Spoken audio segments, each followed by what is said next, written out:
Howdy,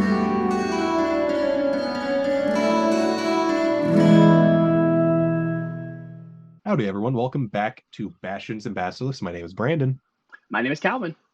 and we're on the subclasses, Yes. blood hunter organizations of the Order. blood hunter, the orders. Yes, thank you. I don't know why I'm literally looking at it. It's your favorite class. How are you screwing it up? Did I always screw it up? But we are on the Order of the Ghostslayer, the first and arguably one of my favorites. At level 3, you get Rite of the Dawn. When you join this order at 3rd level, you learn the Rite of the Dawn. As part of your Crimson Rite feature, when you activate the Rite of the Dawn, the extra damage dealt by your Rite is radiant damage. Additionally, while that Rite is active on your weapon, you gain the following benefits. Your weapon shines bright light up to a radius of 20 feet. You have resistance to necrotic damage. When you hit an undead creature with the weapon for which the Rite of the Dawn is active, you roll an additional Hemocraft die when determining the extra damage from that Rite. Damn. I don't remember, I know earlier editions of Rite of the Dawn, I don't think they had the necrotic damage. That is I don't remember that. I don't know how many. I would have to look at Undead, but the amount shining light doesn't hurt. It's not a negative. It is if you're trying to be stealthy. Without dark vision, it's if you're trying to be stealthy, then it kind of defeats the being stealthy part. But resistance to necrotic damage, and you're going against undead who use predominantly necrotic damage abilities, is strong. And then you do two times an additional right damage. So I think you only ever do one right damage per hit. I don't think it ever increases to 2 or 3 right damage per hit. As part of the normal class. Yeah, it's one roll of whatever that the damage goes up, but you're not doing multiple dice of damage. So this effectively doubles your right damage against an undead target. So it's powerful because it makes sense that it's not as powerful as Lycan, but I'm a little biased. But if you're playing in a undead game or fighting undead game, so in Necrosis, during the Desecration War, this would be an incredibly strong subclass to get into. It's a really good ability. I just think about imagining where you're in the Shadowfell, being alive is like a beacon for all the undead and all the native energy creatures to come attack you. It's I'm imagining your weapon shining a bright light and you're in total darkness. It's just you're just a shining light that everything is trying to kill now. I played in 3rd 3.5. My brother was running a Ravenloft game, and this was when Ravenloft was its own realm. Now it's the Ravenloft Castle, and it's part of a part of the Shadowfell. Before it was its own plane with different realms within Ravenloft. Oh wow! Because there was Dreadlords. They were the people because Strahd is a lord of his realm, and then there's Aslan Rex, who's a lich, who's a dreadlord of his realm, and then there's lower level realms, and I played. Not only did I play a paladin in Ravenloft, I played there's a subclass in one of the books, or a prestige class is what they called them in 3rd edition, because it's multi-classing into another class, but you have to meet the prerequisites. It's specifically a paladin whose whole job is to hunt down dreadlords. Holy shit! So if you think that being a Ghostslayer is it's that's a nightlight versus a paladin, which is somebody left the kitchen light on, versus my character who's Goku going Super Saiyan. It's come find me. That character's fun because he was from it's that country song, every light in the house was on. But he was from a place that was based on like Egypt. And he had like a Mustang horse, and he was very ignorant about different cultures' rules. So like one of the players, he just walked into a house, and so my character assumed he owns the house. That guy owns the house because like who walks into a house that they don't own? So it's like, good sir, may I enter your domain? Like, rules of hospitality and such. And he's like, the other guy was like, yeah. I was like, okay. And like I went in, and it was just I think at one point it was me and his character were like surrounded by like 10 drow, and we were able to kill them. And because of the challenge rating and how the oh crap, I can't remember what it's called. ECL, effective character level of drow, is like they're normally like a 1 CR, but because of the effective character level, they're treated as like 3 or 4. And we fought like a bunch of them. So they only have like 10 hit points, but because of all of their additional abilities, they're considered like a CR4. So we were able to defeat them because we were able to one-shot them almost. So, but yeah, that character was a lot of fun. But yeah, that's what it's like being a. Anyway, Ghostslayer, Rite of Dawn, really good. It makes sense though, Rite of Dawn. Oh! Praise the sun. Oh my god! I was about to say you I did need that. to play a. Was it Solaire? Which makes sense. Play a Solaire Blood Hunter. Praise the sun. I just remember the meme that says "Praise the sun, be the sun, fuck the sun." It just gets more and more intense as the panels go on.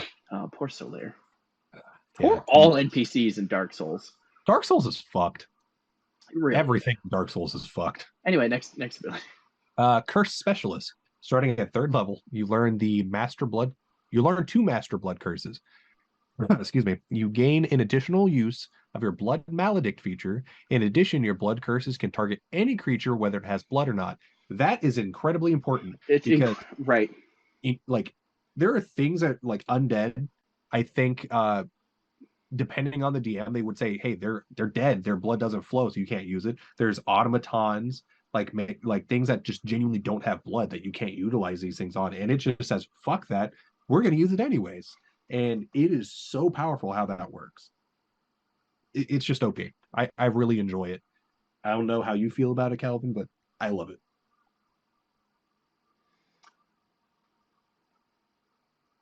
I think it's good. I like that they specify. I think just getting an additional use of your Blood Maledict feature is good.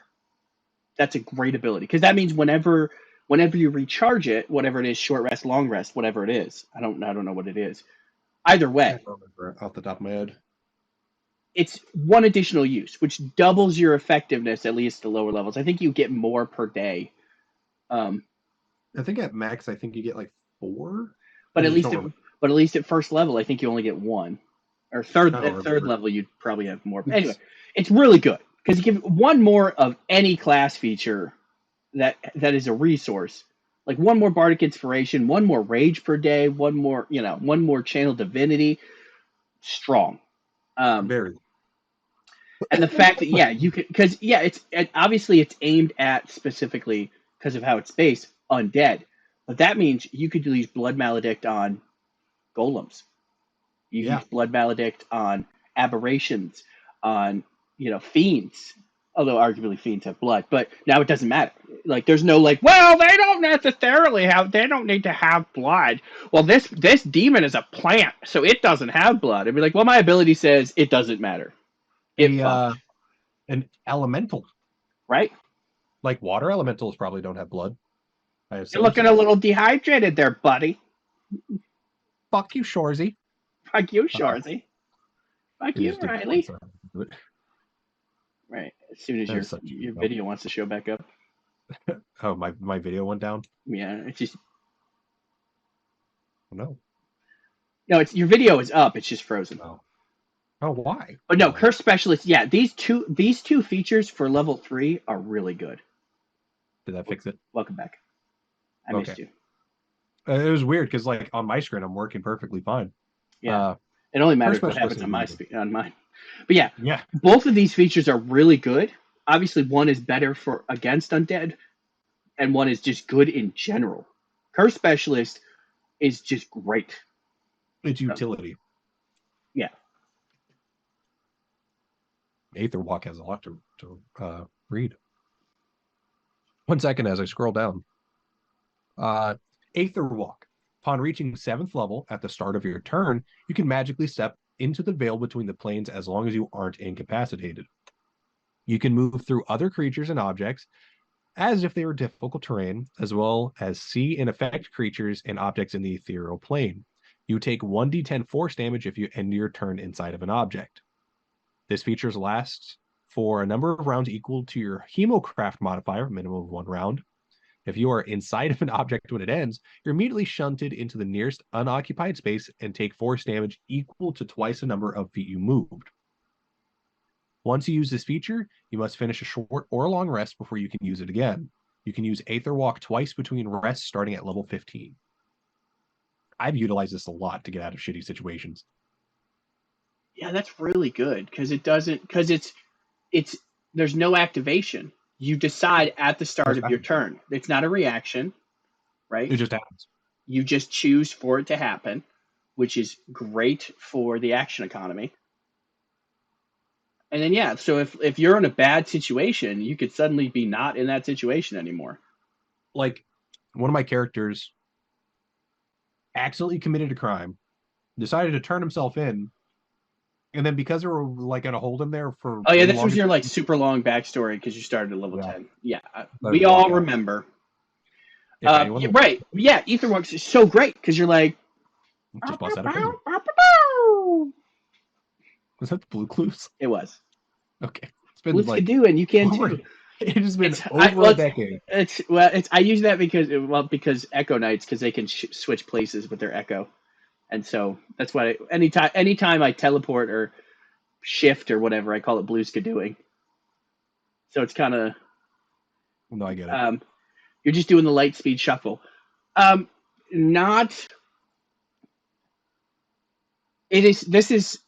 a good feature. It is circumstantially an incredible feature. Yes. You get captured by somebody, like maybe you get knocked unconscious, you get captured, like you said, you have obviously a great example with you got put in jail and then you decided, I don't want to be in jail anymore. But you get captured by the bad guy, you're being tortured, whatever, like that, which is extreme. Boom. You get put in, like, as long as it's as long as you are still within the realm. I wonder how this would work with like a soul jar, because I don't know if a soul jar is a pocket dimension or not a soul jar, like a magic jar or whatever they're called. There's a one that like it sticks you in a jar. Kind of like that would fucking suck. Kind of like was this similar to the like Power Rangers that was in Critical Role? Like they kept sending, like it was like a pocket dimension. It's the only like, I don't watch Critical Role. Yeah, that's fair. I only watched like 20 episodes of season 2. But as long as you are not in a different plane, although it does, you magically step into the veil between the planes as long as you aren't incapacitated, which argues like technically I could plane skip a little bit. You're halfway there. But it says mechanically it says you can move through other creatures and objects as if they were difficult terrain. So that means if you're surrounded, you're suddenly not surrounded. If you're trapped behind a door, you're suddenly not trapped behind a door. As long as you aren't, like it says, if you end your turn inside an object, and that's only 1d10 force damage at level 7. I mean, they're d8 plus con. Theoretically, you could take one 1d10 force damage. So you're banking on, as long as you know the direction you're going. Although and it says if they were difficult terrain, so you move half your speed unless you take something that allows you to move through difficult terrain at your normal speed. Like I think the mobile feat. I don't remember. I haven't seen mobile in a minute. But it's so. I mean, there's obviously a great, or there's probably a magic item you can use, but like that you ignore the difficult terrain as far as move. But like you're just stepping through the wall. Actually, have you seen Hellsing Abridged or Hellsing Ultimate Abridged? I have seen like an episode. It's funny, problematic, but hilarious. But at some point in like the 3rd or 4th episode, when they're getting like the new soldiers, Alucard like pops out of the wall. Is like, "Hey kids, you want to see a dead body?" So that's like he's partially in the wall. But like, yeah, no, this is in general, this is a good ability because you could just move through. You're like, oh man, there's a whole army in between me. Well, I don't care because once again, it doesn't take an action. So even if you're moving at half your speed, you can still take a dash action as your action. Yeah, so and you're I provoking just some looked up attack. mobile. You're taking some attacks of opportunity. But with the way that mobile works, not only do you get 10 additional feet to your movement, when you use a dash action, difficult terrain doesn't cost you extra movement on that turn. And then the third ability, if you hit somebody, you don't provoke attacks of opportunity when you move out of there, whether you hit or not. So yeah, so that's a mobile. Yeah, so you could, if you could figure out a way to dash as a bonus action, because you could disengage and then move dash, and then for the second, although tactic, well, it's anyway, it's a good ability, and the fact that you get it back with a short rest is great. It's equal to your modifier, which is probably, depending on how you build a character, because now it's intelligence or wisdom. It's probably going to be pretty decent.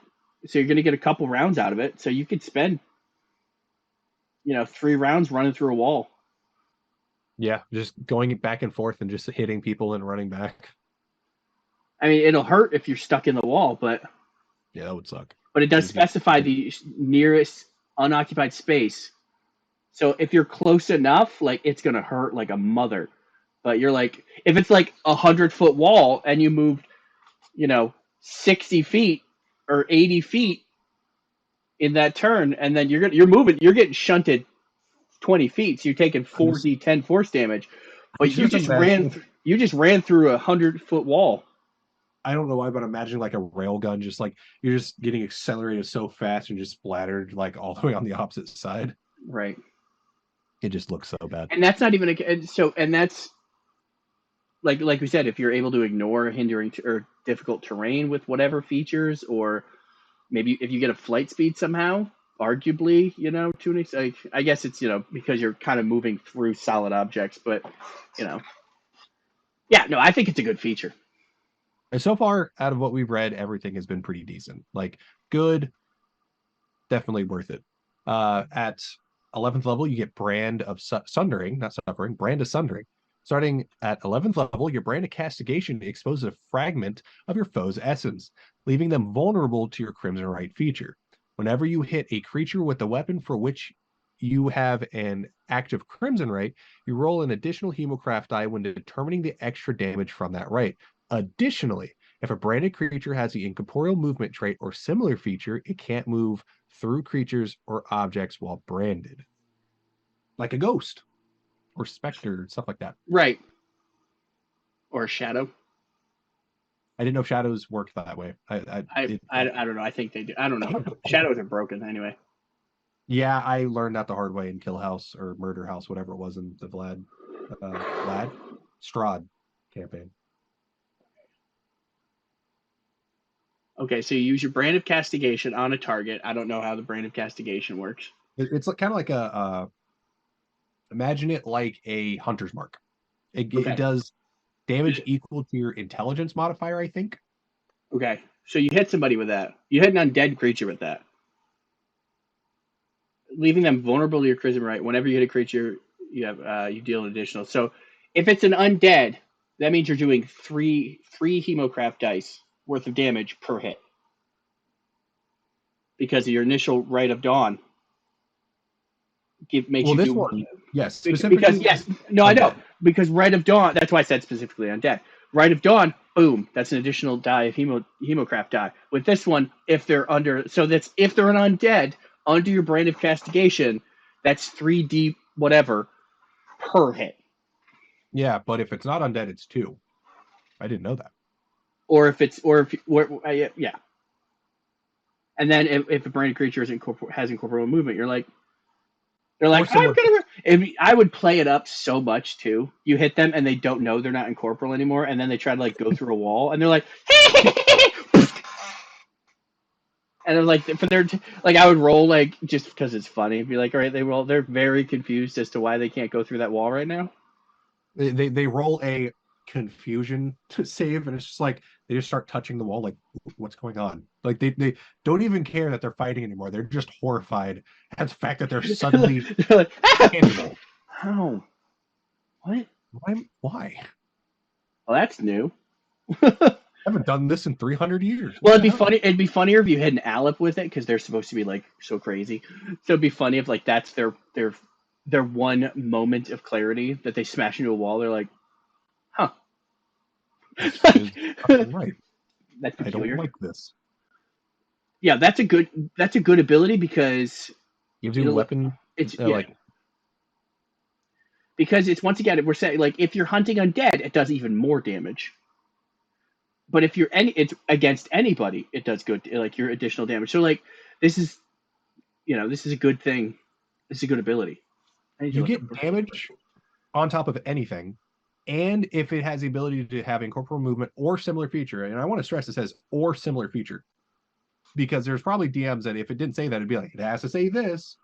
So this says similar feature. It can't move through creatures or objects while branded. That is really useful as long as your DM like utilizes that part. Even if they don't. Okay, so Brand of Castigation, you get at level 6. And when you damage a creature with a weapon for which you have the active Crimson Right. So yeah, so as long as you activate it, it's once again it's not a feature that you have to activate. It doesn't use an action. I mean, you have to activate it, but it doesn't use an action. So you're like, boop. Technically, on the first hit, it wouldn't count. Like you would Brand of Castigation them, so you wouldn't do the additional damage until you hit them any subsequent time. So if you're fighting a normal person, you're like, boom, take 1d8, and then the second hit, if you hit them, would be additional 2d8. And if they're undead, then obviously it's 3d8 or 3dx. But now this just means that you're able to do more damage to people. So this is surprisingly the damage output of this subclass is surprising. This is a really good solid class. Like if I ever, like one of my buddies were like, hey, I'm running a game and it's in like X amount of time, I need you to play a class, I would usually go with this because it's just, I already know most of it. I know how it works. And it's just a very good overall class. I really love it. Or subclass, my bad, in order. I mean, obviously you love the class we've established. Yeah. Edgy kids unite. You don't have enough hair to cover your eye, though. I don't. There's wigs that I could wear, but that's way too much effort. Blood Curse of the Exorcist. At 15th level, you hone your Hemocraft to tear corruption from the minds and bodies of your allies. And to punish those responsible for it, you gain the Blood Curse of the Exorcist for your Blood Maledict feature. This does not count against your number of Blood Curses known. Gotta be honest, I have no idea what Blood Curse of the Exorcist does. But hey, a free Blood Curse that does not affect the number that you already know. Well, this is how we look it up. You just look it up, bro. Have the responsible one do it. As a bonus action, you choose one creature you can see within 30 feet of you that is charmed or frightened, or which is under a possession effect. The target creature is no longer charmed, frightened, or possessed. So, boom, bonus action, you remove it. Amplify a creature that charmed, frightened, or possessed the target of your curse takes 3d6 psychic damage and must succeed on a Wisdom saving throw or be stunned until the end of your next turn. Damn. This should be really good in a Fey game. Like, meh, you're like, meh, back, motherfuckers! Yeah, that would. I see your man. I raise you to go fuck yourself. Meh. Sorry. But no, it's a little, as far as, I think a lot of them get something, like some Blood Curse of the blah, blah, blah. Yeah, I think so. It's a little underwhelming as a feature, but it fits with like all the other orders. They all get some kind of feature, I think, at 15. Underwhelming for 15th level, in my opinion. Right. But it's a good feature. It's a good blood curse. Yeah, you get something for free, and it's a decent blood curse, so why not? And we've established you get one extra use of blood curses or your blood maledict feature. So you can be like, you could just, And it's powerful because it's specific in, charmed, frightened, or possessed, but there's no save against it, against the removing it. So if somebody gets dominated or something, you're like, not in my house, no, no, no, like type of thing. So you make yourself a target, but whatever. No, it's a good ability. It's a good ability. It's decent. Right Revival. Upon reaching 18th level, you learn to protect your fading life by reabsorbing the energy you feed to your weapons. If you have one or more Crimson Rights active and you are reduced to 0 hit points but don't die outright, you can choose to have all your Crimson Rights end and drop to 1 HP instead. I have read that and I've liked the idea because it kind of gives you that like half work, what is it? Just too angry to die, as I call it, where they just drop to 1 HP instead. Right. I think it's like for an 18th level, keeping yourself alive at that type of thing, like being able to channel your own like blood energy or blood magic, I think it's a decent one. It's keeping you in the fight. You're just gonna go right back the fuck down. But right, it feels a little weak for level 18. I would definitely put It this a is little good. I think the benefit is because you can activate your Crimson Rights as long as you have hit points. It means that theoretically, if you have like a ring of regeneration and you can keep surviving fights, you are theoretically, as long as you're not killed outright, you're almost unkillable. Because I wouldn't you say get it's some a time, Crimson Red. you get your hit points back, and then you can activate. Like, it also encourages you to use your Crimson Right in a fight, which you should be probably doing anyway. But like, Yeah. if you have like Ring of Regeneration, you gain some hit points back. Cool. Now because you're not going to use it when you're at 1 hit point. No. It's now you're. You can use a blood curse without amplifying it because they have like 2 different things on them. Although it would be funny if you just kept doing that, or if there was something. Just purposely just amplify it. Or, no, where you Right Revival, you activate your Crimson Right, and because you take damage from it, So you just back yourself up and continuously go up and down. Yeah. So you're like, what? If there was like a trophy or something for damaging yourself a certain amount of times with your blood right, then this would be how you achieve it. But speed run to the end. Speed run strats. Yeah, but it's level 18, so it's not really speed run strats. No, you just went all this time for nothing. I mean, it's a good ability. It is a good ability. I think it's very limited. See, like monks at level the Hand of Death monks at level 11 get an ability where if they would be dropped to 0, they go to 1 instead, but they spend 2 key points to do it, or 1 or 2 key points. They spend some key points to activate it. So in that fight, you can take a whole lot of damage, keep getting hit, and keep standing essentially. But eventually you run out of key points. With this, you run out of hit points, essentially. But if you can get back up, you gain a couple hit points back, and then you activate your rights, and then you go in there and you do some stuff, and then, yeah, it's just... So you're like, I can do some damage, and then they drop you, you're like, and then you get... And next turn, you're like, I still stand. Yeah, it's like... I didn't hear no bell. Right. I love how we both went for that. Yeah. No, it is good. I don't think it's necessarily the greatest capstone ability, but I think it is a good ability, especially in the right group. Like if you have a life domain healer, I mean, they're going to cast a level 1 healing spell, and they'd be like, whoop, and you're like, cool. Especially level 18, they're like, cool, you just healed for like 30 points of damage with a first level, spell slot or something. So, like I said, you get a Ring of Regeneration, survive, an hour. You could, you're using it again. You got, Remarkable Recovery. Boom, you're even better. Like there's ways to make you very unkillable. Play. This would be my next character in your game will be a Death Domain monk / Order of Ghostslayer, so that by 11th I'm damn near unkillable. Although technically, once we reach 6th level, as long as nobody specifically targets, breaks rocks under fists, he's going to be unkillable. Breaks fists under rocks. That too. I feel like yeah. That's like torture. Because as long as I'm raging, I don't count as down. I don't die. And so I don't. And every turn I pass the save because I have the periaptive wound closure. And as long as I'm not at 0 after the rage, I don't die. But if I'm stabilized, which the periapt does, I gain hit points. So like I'm gonna be so anyway. Don't close your eyes. So no, it's like I said, it's a good feature. I feel like it could be a little better. I don't know how I would make it a little bit better, but this could turn the tide of a battle though. You get hit by some monstrous attack and you're like, I'm still up. And really I imagine the difference before they got rid of it.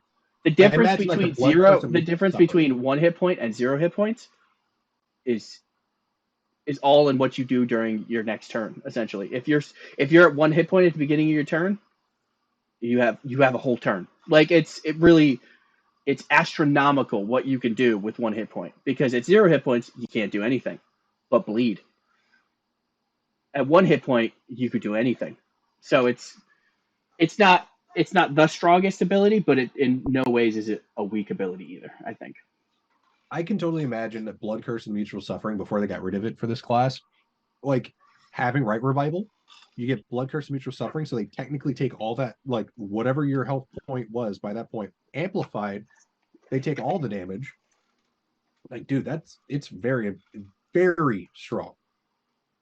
Oh, is that like that you reflect the damage back at them type of thing? Yeah, whatever they hit you for, they take the same amount of damage if it's amplified. What ability was it? It's called Blood Curse and Mutual Suffering. It's no longer on the to date Blood Hunter. It was one of the older ones. They got rid of it like 2 or 3 ago. It was a very good Blood Curse, but it was fucking brutal. I really loved it. But yeah, dude, Blood Curse, goddammit. Ghostslayer is one of my favorite subclasses, orders of the Blood Hunter. Note, I played 3 out of the 4, so I don't think I'll ever touch the watered down Warlock. I promise. Warlock Light. Yeah. It's like Wizards are Pepsi, and then Warlocks are like Diet Pepsi, and then the Profane Soul are like Diet caffeine-free Pepsi. I just imagine RC Cola for some reason. Like you're just going off like with Diet caffeine-free Pepsi or Coke is just colored water. What is that? Diet Zero, I guess. Zero. Disgusting. Yeah, I don't like it. All right. Oh no. Off of this soda topic for some reason. We were on the Order of the Lycan. What? Were you hoping for something else? No, you glitched a little bit. Oh, okay. Yeah, if I have to turn my camera back off. No, you're good. You're fixed now. It's just you froze for like a split second and then caught up. That happens a lot on my side. Like there'll be times where I'm just sitting here watching and it's like everyone's just speeds up for like 30 seconds. I'm like, oh, okay, that's funny. Getting into it, we're on the Order of the Lycanthrope now. Heightened senses. When you choose this archetype at 3rd level, you gain the improvised senses of a natural predator. You have advantage on wisdom. Improved senses. What did I say? Improvised. Oh my god, dude. See, my dyslexia comes out at random times, so it's like I didn't realize it said that. I thought it said improvised. You have advantage on wisdom perception checks that rely on hearing or smell. Not gonna lie, as someone who's played this, I keep forgetting the hearing or smell part, so it ends up just turning into advantage on perception checks because that's all I really focus on. Which means that by the rules, you have a +5 on passive perception checks if they are hearing or smell based. Did not know that. Yeah, it's like right in the book. It says it under like passive perception. It explains that if you have advantage on a perception check, you get a +5 to your passive perception. Hell yeah, that's awesome. That's why my human blood hunter at level 5 had a 29 passive perception. You could not sleep. No, technically I could. I just had to tell people to not talk within like 15 feet of me. You just put beeswax in your ears. Because I still want to be able to hear. But yeah, like that's the thing is that if you have above 20 on a passive perception, if people are talking within like 10 feet of you, it wakes you up. So like I'm just sitting there, people are talking, like two group members are talking. I'm like, can you guys like move? I can't sleep when you're that close and talking. Yeah, Thank it's you. like, can you fuck all the way over there, please? Like all the way off. But this is one of those things. As a person who loves having a good perception, this is incredible. I don't know when scent is going to come into effect, but you really like now it validates you having a good sense of smell. So, um, Hopefully a DM will incorporate that. right. Even if they don't, the advantage on hearing checks are because in like especially with how it works now, it's because in older editions, it was like spot versus search, or like it's like you see them or you hear them or you're move silently versus hiding. It's so type of thing. So this is kind of all of it falls under the same purview. But if it's like if somebody's trying to sneak up on, if somebody's just standing there doing nothing, you don't have advantage to see them. But if somebody is trying to sneak up on you, you have advantage to hear them. And like it makes a difference. This one seems like it isn't that important, but the odds are is that because of how D&D works, you could utilize this in so many more ways. Like during the time that you guys are camping and you guys are asleep, when you guys are traveling and you need to make some Right. sort of perception checks, like this is only as it seems useful underwhelming until it's not. Yeah, like it comes in. It's deceptive. It's deceptively powerful. Yes. Yeah. It's a good solid third level. It's really especially cool. because it's not the only thing you get at third level. If it was the only thing you got at third level, I'd be like, well, it's good, but it's not only thing you get at third level good. But coupled with hybrid transformation, also at third level, you learn to control the lycanthropic curse that courses through your veins. As a bonus action, you transform into a special hybrid form for up to 1 hour. You can speak, use equipment, and wear armor while in this form, and can revert to your normal form as a bonus action. You automatically revert to your normal form if you fall unconscious or die. This feature replaces the rules for lycanthropy in the monster manual. Once you use this feature, you must finish a short or long rest before you use this again. While you are transformed, you gain the following features: Feral Might. You have advantage on strength checks and strength saving throws, and you have a +1 to melee damage rolls. This bonus increases to 2 at 11th level, sorry, and to +3 at 18th level. I read that 3 and it fucked me up. Yeah, that's fair. Resilient Hide.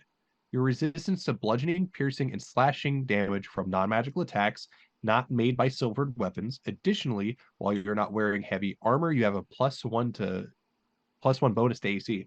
I imagine like Skyrim lycanthropes at this point because of silvered weapons for some reason. Well, I mean, silver weapons have always been a thing against lycanthropes, so it's not. It's just like I just thought of Skyrim because I thought of what is it, Farkas or Hark? I don't remember his name. It doesn't matter. Predatory strikes. You can apply your Crimson Right feature to your unarmed strikes, which you treat as one weapon. You can use dexterity instead of strength for the attack and damage rolls of your unarmed strikes, which deal 1d6 bludgeoning or slashing damage, your choice. This damage increases to 1d8 at 11th level. Additionally, when you use the attack action to make an unarmed strike, you can make one additional one as a bonus action, which, in my opinion, was really good for also being at third level. There's a little bit more. There's Bloodlust. Start your turn with it with fewer hit points than half your hit point maximum. You must succeed on a DC 8 Wisdom saving throw or move directly towards the nearest creature and use your attack action against them. If you're concentrating on a spell or under any effect that prevents you from concentrating, such as Barbarian's Rage, you automatically fail the saving throw.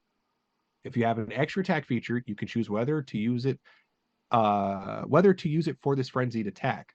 If more than one creature is equally near you, roll randomly to determine your target. Once your attack is resolved, you gain control of yourself. I do like the idea, since I'm on Bloodlust, that you can choose to make that extra attack. So if it's like, say it's against an enemy, of course you're going to want to attack twice. If it's a friend, it's like you make that first initial attack and you're like going for the second and you're like, right, exactly. Oh, you're a buddy. I shouldn't do this. Yeah, your friend, not food. God, I love this ability. Friends, not food. Yeah, dude, this is actually really good. I remember there's a Bloodlust wasn't that bad. Sorry, say it again. I remember when Bloodlust wasn't as bad back like beginnings of Lycan when it dropped, but I'm not gonna lie. So far, from what I'm reading, Order of Lycan is still a very viable class option or subclass option. I still like it. So DC 8. Let me double check. I think it's just an 8. Yeah, it's just an 8, and I think I guess you get proficiency in intelligence, not. Yeah, they changed it from wisdom. It was wisdom. You're probably remembering when it was wisdom. Yeah, because that's when I played my Blood Hunter, was when it was wisdom. But I mean, it was like a year or two ago to intelligence. If you're building the character to use wisdom, wrong one. I was like, why does it look different? It's still only an 8. So if you're building your character like I did to have a really good passive perception, then you probably have a good wisdom. So maybe you go dex, and then because you can choose your hemocraft bonus. That's why it's confusing. I think it should be intelligence or wisdom, depending on what your hemocraft bonus is from. Because if you choose wisdom as your hemocraft, then great, you have dex and intelligence as your saves, but I guess it balances out because you have like a plus 2 to 6 from your intelligence minimum, and then just a plus whatever your wisdom is, so it kind of balances each other out. But it's only an 8. And I mean, if you're playing the Blood Hunter right, or this version, you're in the shit. You're in it. So, yeah, you're just as likely to swing at an ally, but it's not like if you're playing a back row character and you get frenzied and you attack a friend, like, oh great, now the wizard's getting hit, or now the cleric, maybe he's getting hit, or the ranger the archer's getting hit. Like, but if you're playing a character who gets in there and starts killing stuff, and it's, once again, you can use this intelligently, knowing, if because especially as a character who deals with this bloodlust, how it works. So it's not really like metagaming or min-maxing or whatever, but you move yourself tactically in specific ways so that if the bloodlust happens, unless a lot of people move, and especially if you're playing in a group, like in the group that I played my Blood Hunter in, both the other 2 party members could take a hit from me. They could, because there's a paladin and a barbarian. They could both take the shot, and they wouldn't be upset. They also, because of who we are as a group, Blood Ravens, they wouldn't get upset. They'll be like, oh man, lost himself in the sauce. He got lost in the sauce again. That's my boy Kazood, like, type of thing. Like, they wouldn't be like, how could you? How dare you? Like, they're like, typical Kazood, just going ape shit. So that's the man I fell in love with, type of thing. So, but if you're moving, you're like, all right, I move over to this person, but I move behind him or them, and then I swing at them a whole bunch. And then, next turn, if you're under, and it specifies under half your hit points, that there's a possibility that you go. So you're like, meh, and then you get dropped below half. Theoretically, there's going to be somebody closer to you, or if you're, the party members, I don't know, the party's going to be like, oh, he's bloodied. Let's tactically move away from him so that somebody else gets hit by his rage. Especially because later on you lose, like, without getting too much into it, you lose. It's no longer an issue. But predatory strike. I'm gonna start at the top. You start at the bottom. I'm gonna start at the top. Pharaoh Might is really good because it's effectively as if you're raging, but for longer, because it's an hour. So you could be in this form for an hour, and it's not like you're a barbarian and you get a couple of uses and then you're done. You get those strength saves, and it's really good because if you build the character to be able to hurt people with dexterity, like if you build it like kind of like a monk with a dex whiz build, then having advantage on strength checks and strength saving throws is going to be great because strength might not be your primary stat. So you're like, now I have advantage on those checks, so that increases your possibility of success, which is great. Or if that's what you're doing, if you're going a strength build, then you're more like a barbarian. And then the bonus to melee damage rolls, because that applies to everything, not just your hands. So if you got a whip or a sword or whatever, which then, but then it also stacks with the predatory strikes, where you're kind of like a monk, where you can claw, claw, claw twice with your main hand and then claw once with your offhand when you get extra attack at 5. But like level 3, you get 2 swings while in your wolf form, which is great, and you're doing your crimson right damage while in that form. So both of your hands are doing that extra damage for the use for the it's a BOGO, Yeah. Pay or pogo. It's a pay one get one type of thing. So, and you're doing an additional 1 to 3 bonus points of damage each time you hit, plus the whatever the damage die. So I mean, it's not as good as an additional hemo die, if they're undead, but you're doing an additional point of damage. Period. And then the resistance. You're like bludgeoning, piercing, and slashing from non-magical attacks not made with silver weapons. Like, there could be a lot of things that use silver weapons or things that use magical attacks, but until you find it, against a T-Rex, you're doing great. Against an ogre or a giant, you're doing fine. Oh my God, against a wizard, well, it sucks to be you. But against, and then predatory strikes is just so good. So it's such a good. I love hybrid transformation. There's a reason that Blood Hunter, or this specific subclass, is my favorite. I love it so much.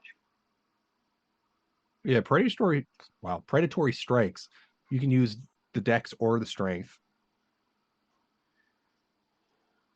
Yeah, it's once again. Yeah, I had to read that like a couple times to make sure. Once again, it's action economy, because normally if you have 2 weapons, you have to activate your Crimson Right as your bonus action for 1, and then the next turn use your bonus action again for the other weapon. Yeah. For this one, you activate it; it applies to both. Unless I'm reading the initial thing wrong, but I was pretty sure it applies. It only applies to 1 weapon at a time. So this allows you to apply with both, which is way better for action economy. From the way I'm reading, it counts as 1. So both the negative is, once again, the negative though is, so first round of combat, bonus action, you transform. Second round of combat, activate your Crimson Right. So you're only doing 1 swing the first turn, 1 swing plus an additional D, whatever, the second turn. And then the third turn is what, like, it takes a couple of turns to get going, but like, unless you've already, although no, that doesn't apply because you would have cast it on your normal melee weapon. But if you know you're going through a dungeon,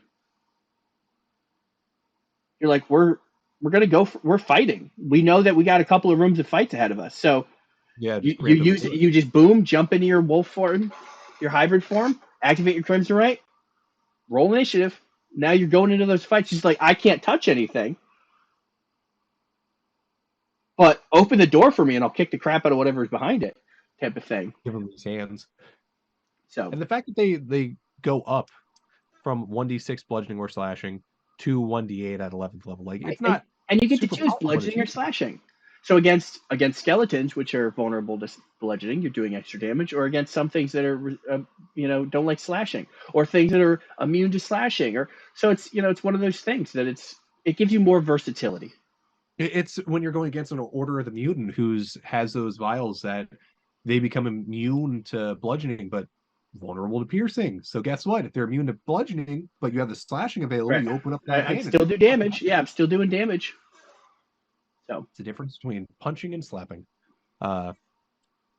Honestly, I really like this, like, because even with predatory strikes, you get the offhand attack as a bonus action, and then resilient hide, you're resistant to everything, and like, it's a really solid. Bludgeoning, piercing, and slashing. So as a melee class, going into melee and having, like, it's like barbarian light. Yeah. And not using that insultingly like we did the Warlock. Right. Like, right, this actually is good. Right. This is like the DS light that you want to. You're like an off tank. Yeah, I never thought of that. Because I mean, you're if they're using magical weapons or silvered weapons, then you're just taking it as normal. But if they're not, like, you could go after the people that are using normal weapons. Like that. And there's a lot of monsters that their natural weapons just do bludgeoning, piercing, or slashing, and it doesn't count as magic. So yeah, there's probably, if you're watching this and you know what the statistics are of creatures that are either using silvered weapons or magic attacks, put it in the chat. Boom. Engagement. It is important.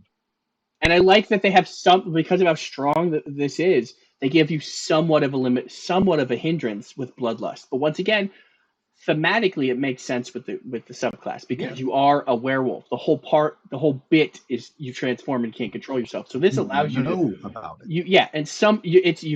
You've put in the work to control it. So exactly.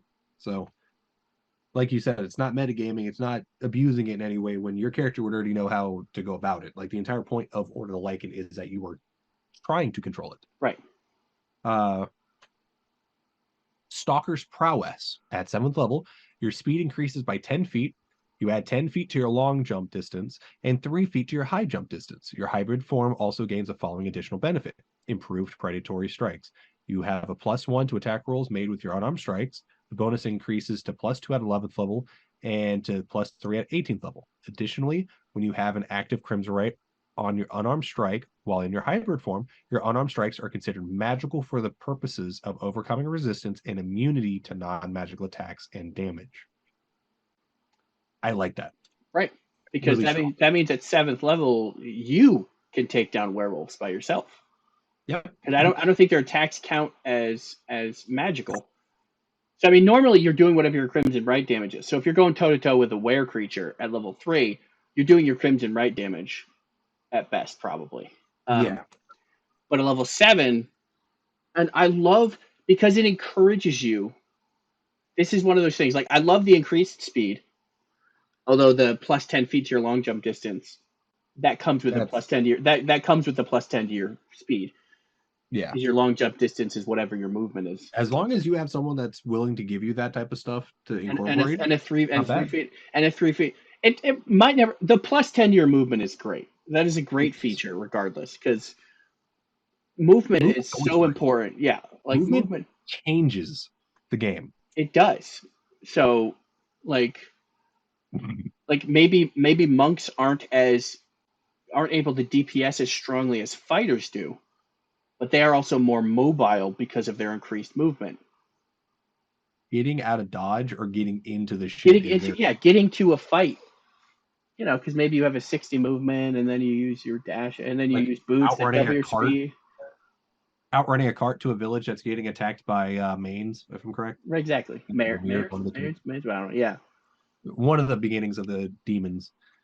Yeah. So, and then improved predatory strike. Once again, +1 to hit, and so that's only 4 levels you had to.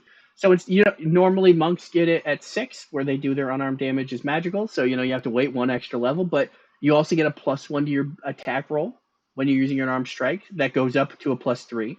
So this means that you don't have to, much like a monk, or almost better than a monk, you can just use your unarmed strike damage. Because maybe you're not doing as much damage, but with a +1, +2, +3, you're increasing your likeliness of hitting. And I'll take consistently better to hit and slightly lower damage than high damage with not as high damage, low bonus. I agree. Especially on something. It's a really solid 7th level ability. Especially if you're fighting like a caster, because maybe they have a great armor class because they keep casting shield, but like if you hit them, make a concentration check. So get fucked, bud. That makes the whole difference. So it's a solid I'm never gonna not praise Order of the Lycan because this is a solid level 7 power or ability. Advanced Transformation. At 11th level, you learn to unleash and control more of the beast within you. You can use your hybrid transformation feature twice, regaining all expended uses when you finish a short or long rest. Your hybrid form also gains the following additional benefit: Lycan regeneration. At the start of your turns, when you have at least 1 hit point, but fewer hit points than half your hit point maximum, you gain hit points equal to 1 plus your Constitution modifier, minimum of 1. If you're in hybrid form, you gain these hit points before you must make the saving throw for your bloodlust. I did not realize that I misread this at some point in the past, because I thought you had to be in your Lycan form to get this. but because it specifies if you are in your hybrid form, this means that period. So if you get dropped below half hit points ever, in or out of your hybrid form, you heal one plus con mod. It took me a second to read. At the start I don't know why, but I don't know if it's just me, but I swear there was a hybrid form and a full-fledged form where like you could go full werewolf. I don't know why I thought this. Maybe it's just like something my buddy and I made up. Or maybe it was removed. I don't know. I just remember in one of my games I did it where I wasn't DMing, so it's just like maybe I ended up doing it. I don't know, but this is really good for 11. So thinking about this class is almost a barbarian druid hybrid, like a barbarian druid monk hybrid type of thing. Like definitely, like it's got the mobility aspect, kind of like the druid, not the druid, the monk. It's got a lot of unarmed strikes and mobility. It has the tanking ability of.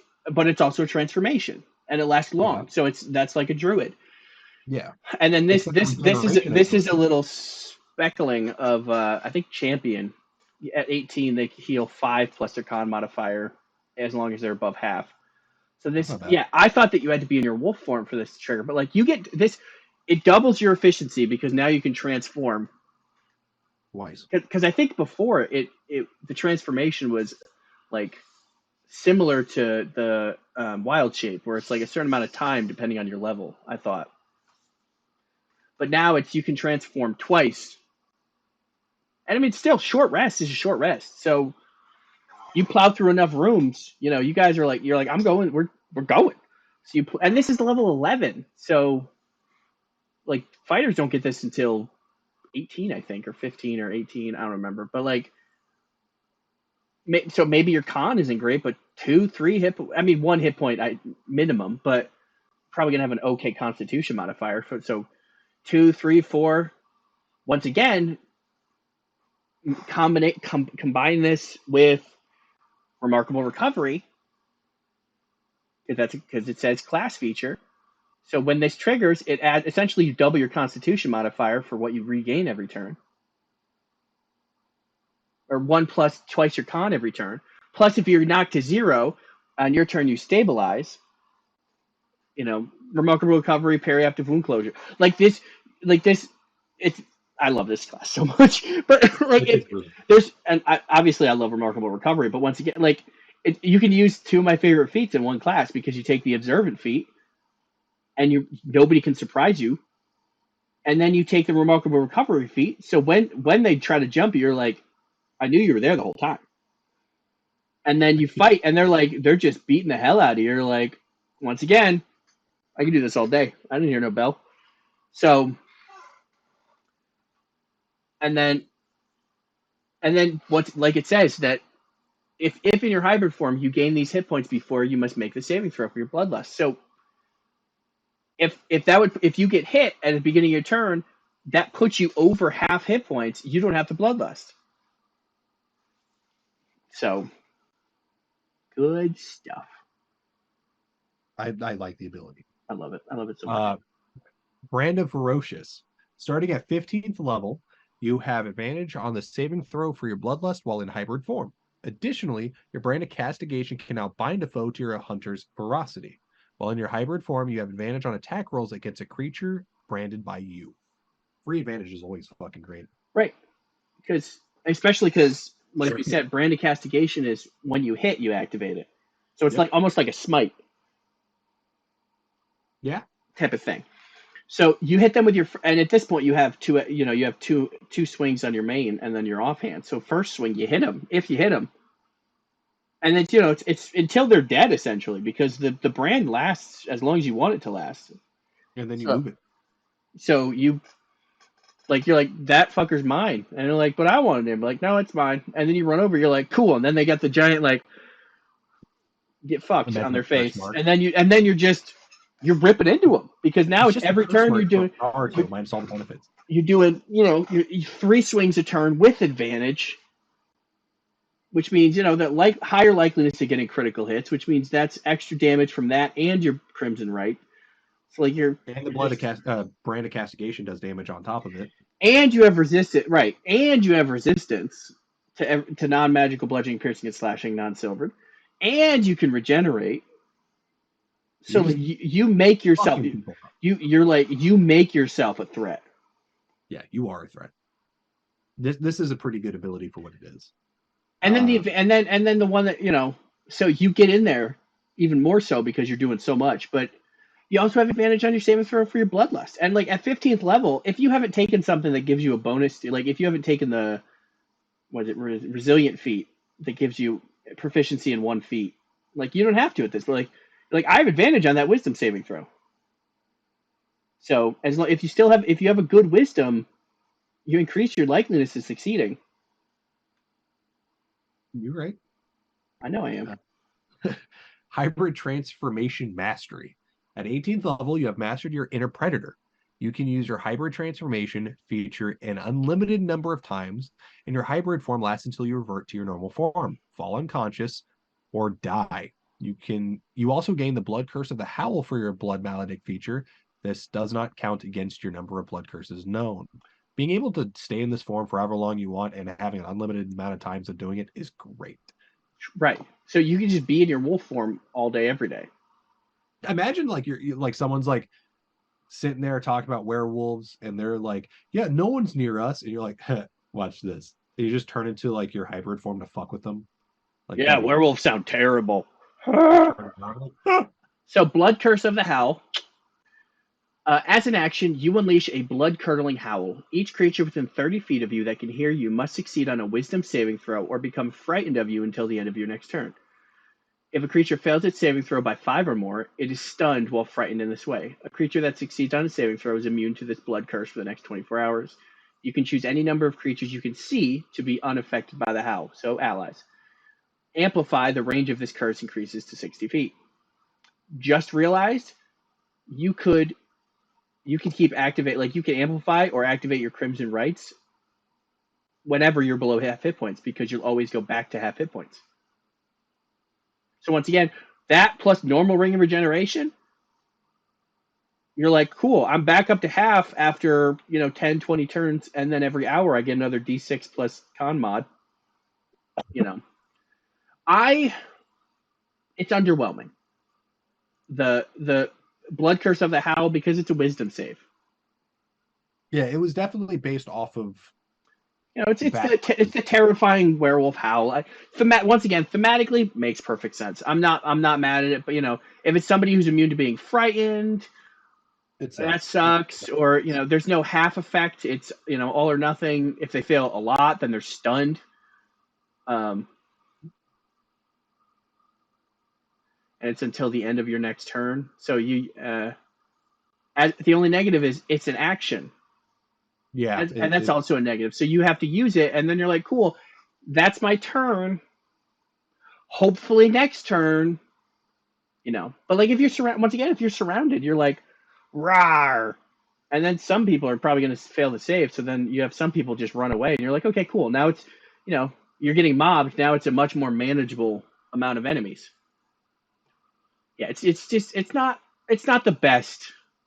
I think the other one was better, but really that is there. You only get 2 new, 3, I guess. You can use your unlimited. You can use your transformation unlimited amount of times for as long as you want. And then the third ability, like I feel like this is the fourth ability, because Blood Curse is like that kind of underwhelming. That it doesn't even get third place because it's so underwhelming. But or because of how strong the ability to just transform as many times as you want for as long as you want. I like these two very much. Like I really do enjoy Ghostslayer and I really do enjoy Lycan. I haven't played it since a lot of updates have happened to it, so I'm very excited to see how well a Lycan does now comparatively. But dude, Lycan very strong. They get so strong, and then and that's ignoring all of the feature. And this is us ignoring entirely. I've only played the one Blood Hunter, so I don't know all of their abilities. So there's a lot more with the primary class features that I'm forgetting. But as a subclass, this is so strong. Like so many of these abilities, you can tank, you can damage, you can survive. You do a lot. Like the only thing it doesn't do is, if you had if you play a half orc, so that you're like, boom, I get dropped to, instead of getting dropped to 0, you get dropped to 1. That's a perfect. And then well, that would also work really well with the, you get advantage eventually, and then you get so many more swings, so you increase your critical hit chance. Like, yeah, you want to go like barbarian because they're using like great axes doing d12s damage, and then they're all additional crit multipliers or whatever. But like the survivability of like, cool, would get knocked out. But you're like, nope, I'm at 1. Orc tenacity, I think. And then you regenerate. You're like, cool, I regenerate. 3, 4, 5, 6 hit points, however many. Yeah, it starts strong, ends strong. There's a reason that, but I don't think any of this is because silvered weapons or magical weapons. Like you're not like a bear totem barbarian who's resistant to everything while raging. If they have magical weapons or silvered weapons. So, I mean, you want to screw with the blood hunter, throw Githyanki at them. They have their silver swords. So you're like, cool. They're just slicing you up. You're like, well, that was fun. I remember when I was powerful. So it's not like you're ungodly broken, because if a normal barbarian, you get hit by a Githyanki, they're like, take 2d12 psychic, or I guess not psychic, but they're like, take my +3 great axe that does 1,000,000 points of damage. You're like, cool, it's 500,000 because I have resistance, so suck it. But versus the Lycan is like, I don't like this. You also don't have the hit points like a barbarian. So no, this is like it's once again, it doesn't feel circumstantially powerful like Ghostslayer does. Yeah, you're right. Very, very true. Like this one, it's useful in more areas than the Ghostslayer. I would definitely agree with that. Ghostslayer is still strong and has a 100%. lot of good abilities. This is just, I think, on average, Lycan is stronger because against undead, you're doing crazy. Sorry, wrong term. You're doing ludicrous damage right out the gate because you're like, boom, 2x, double my crimson rank damage every hit, bam, bam, bam. Especially you're like, I got 2 weapons, so I apply it to both of them, and now so you're going stab with my main hand. If it's a short sword, that's 3d6, and stab with my offhand, boom, that's 3d6. Suck it, like so. It's I love Order Lycan. It's good. It's good all around. It's good a lot of abilities. We should probably. It's been an hour, so we should probably 2-part of this. Yeah, it's been a minute. I said it's been an hour. It's been an hour and a minute. It's been an hour and 8 minutes, actually. Oh, well, we're both wrong. I was being generous and just saying, anyway. Anyway, everyone, thank you for watching. Please like and subscribe as we and subscribe. I hate you. So good.